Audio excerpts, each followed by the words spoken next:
అల్లూరు జిల్లా హుకుంపేట మండలం తడిగిరి సమీపంలో ఉన్న భారీ బండరాయికి ఏళ్ల చరిత్ర ఉంది. అరణ్యవాసంలో ఉన్న పాండవుల్లో భీముడు అడవి పందిని తరుముకుంటూ వచ్చి డూకురాయి అనే బండరాయిని కొండపై ప్రతిష్ఠించినట్లు గ్రామస్తులు చెబుతున్నారు. కొండ దిగువన పందిమెట్టలో భీముని పాదాలు ఉన్నాయని, అక్కడ తాము పూజలు నిర్వహిస్తున్నట్లు గిరిజనులు తెలిపారు. సంక్రాంతి సమయంలో ఇక్కడ కోలాహలంగా ఉంటుందని, ప్రాచుర్యం కలిగిన ప్రాంతాన్ని అభివృద్ధి చేయాలని కోరుతున్నారు. పూర్వకాలంలోని భీముని పాదాలు ఉందనేసి మా పూర్వీకులు చెప్పేవాళ్ళు. మా తాత ముత్తాతల నుండి అప్పుడు చెప్పుకొచ్చేవారు.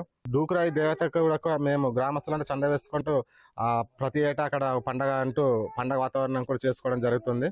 ఇలాగ వెళ్ళిపోయింది పంది, ఎక్కడ వెళ్ళిపోయింది అంతే ఏమో. మేము నీకే చూస్తే మాకు చూపు లేదండి. చెప్తే ఊరంతా మాసిపోయి ఇప్పుడు లేదు అక్కడ ఊరి.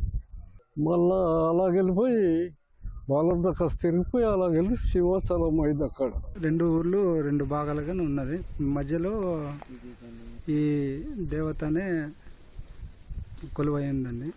దీనికి మేము అప్పటి నుంచి చాలా చక్కగా పూజించుకుంటున్నాం. మేము అనుకున్న పనులన్నీ జరుగుతుంది. అప్పుడు అరణ్యవాసంలో ఉండేరటండి పాండవులు, భీమసేనుడు, అర్జునుడు ఇలాగ వాళ్ళు ఉన్నప్పుడు వేటకు బయలుదేరటండి. భీమసేనుడు సింహాద్రి అప్పన్న పంది అవతారం మీద కనిపించాడట.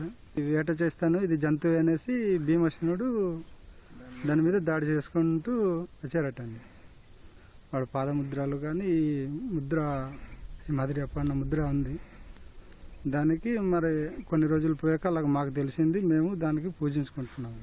ఇక్కడ నుంచి అవతారం వేసుకుంటూ అక్కడ వెళ్ళి సింహాద్రి అప్పన్న కొలువయ్యాడటండి. పంది ఇలా ఎలాగెళ్తుంది అనేసి కనిపించడానికి అనేసి ఆ రాయి ఎత్తారటండి. అది గాలికి కూడా ఊగుతుందండి. ఇప్పుడు వరకు ఊగుతుంది. అది బాగా గాలి వస్తే ఊగుతుంది, కానీ అది పడదండి.